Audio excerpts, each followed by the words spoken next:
ఆంధ్ర తెలంగాణలో తక్కువ ఫీజులతో high quality results ఇస్తున్న ఏకైక సంస్థ తిరుమల్ ఐఏఎస్ ఇన్స్టిట్యూట్. తెలుగు బుల్లితెరపై హాట్ యాంకర్ గా పేరు తెచ్చుకున్న శ్రీముఖి 2 రోజుల క్రితం ఓ వివాదంలో చిక్కుకుంది. ఒక ఈవెంట్ లో శ్రీముఖి హిందువుల మనోభావాలను దెబ్బతీసేలా వ్యాఖ్యలు చేస్తుంది. గలగలా మాట్లాడే శ్రీముఖి ఎప్పుడు ఇలా నోరు జారి మాట్లాడింది లేదు. పేరు మర్చిపోవడమో తప్పుగా మాట్లాడడమో చేస్తే పొరపాటులే అని వదిలేస్తారు, కానీ దేవుళ్ల గురించి తెలిసి తెలియకుండా మాట్లాడితే మాత్రం నెటిజన్స్ అస్సలు వదలరు కదా. దీంతో శ్రీముఖి క్షమాపణలు చెప్పారు.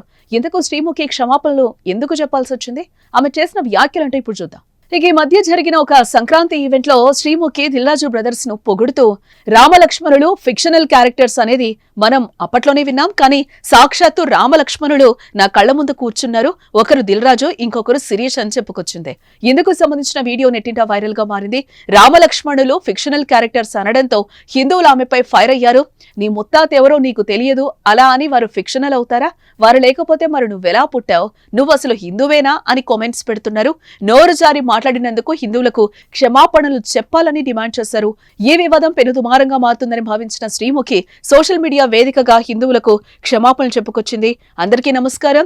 రీసెంట్ టైంలో నేను హోస్ట్ చేసిన ఓ సినిమా ఈవెంట్ లో పొరపాటున రామలక్ష్మణులను ఫిక్షనల్ అనడం జరిగింది. నేను ఒక హిందువునే, నేను దైవ భక్తురాలనే, అందులోనూ రాముని అమితంగా నమ్మేదాన్ని, కానీ నేను చేసిన ఈ పొరపాటు వల్ల చాలా మంది మనోభావాలు దెబ్బతిన్నాయి. ఇలాంటి పొరపాట్లు ఇంకెప్పుడు జరగకుండా వీలైనంత జాగ్రత్త పడతానని మీ అందరికీ మాటిస్తూ మీ అందరికీ క్షమాపణలు కోరుతూ దయచేసి పెద్ద మనసుతో మీరు క్షమిస్తారని కోరుకుంటున్నాను. జై శ్రీరామ్ అంటూ చెప్పుకొచ్చింది. ప్రస్తుతం ఈ వీడియో నెట్టింట వైరల్ గా మారిందని చెప్పుకోవచ్చు.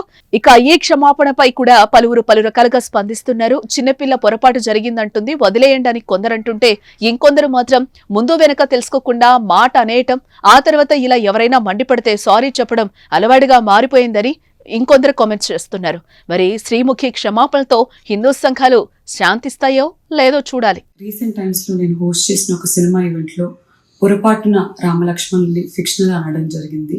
నేను ఒక హిందువుని, నేను దైవ భక్తురాల్ని, అందులోనూ రాముడిని అమితంగా నమ్మేదాన్ని, కానీ నేను చేసిన ఈ పొరపాటు వల్ల చాలా మంది మనోభావాలు దెబ్బతిన్నాయి.